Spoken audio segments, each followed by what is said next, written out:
يا خوتي يا اساتذه يا محاميين، فضلوا معنا للحراك هنا. يا المحاميين يا المثقفون، صامدون صامدون، خدموا يا خوتي يا المحاميين المثقفين.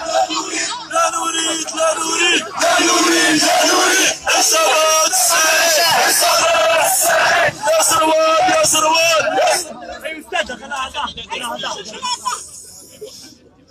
السلام عليكم ورحمة الله تعالى وبركاته.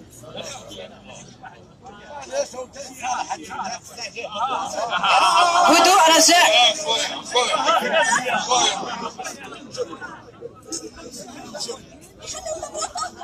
هدوء رجاء.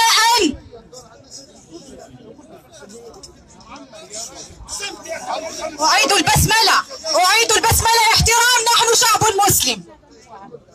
بسم الله الرحمن الرحيم، والصلاة والسلام على خاتم المرسلين نبينا محمد وعلى آله وصحبه أجمعين ومن اتبعه بإحسان إلى يوم الدين.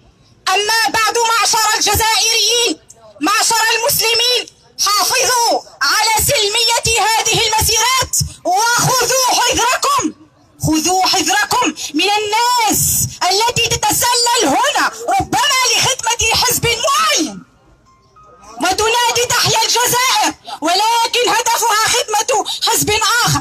حذاري من هذا، فالسلطة للشعب. أقول هذه الكلمة ولا أخاف أحدا. دعوني، أنا أستاذة اللغة الإنجليزية نعم، ولكني أتكلم لغتي. نحن هنا سنسترجع هويتنا جميعا. وها أنا ألقي قصيدة للشاعر السياسي معشوق الملايين أحمد مطر، ولا أريد أحدا أن يقاطعني. أحمد مطر. نعم، الشاعر الذي يخافه الحكام لدرجة أنهم نفوه. دعوني ألقي هذه القصيدة على مسامعكم الكريمة. خذوا حذركم أيها السابلة، خطاكم على جثتي نازلة، وصمتي سخاء لأن الصمت صميم البقاء، وأن الخطى زائلة.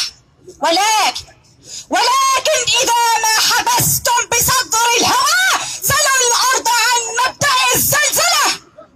سلوا عن جنوني ضمير الشتاء، أنا الغيمة المثقلة إذا أجهشت بالبكاء فإن الصواعق في دمعها مرسلة. أجل أجل أجل أجل إنني أنحني، فاشهدوا ذلتي الباسلة.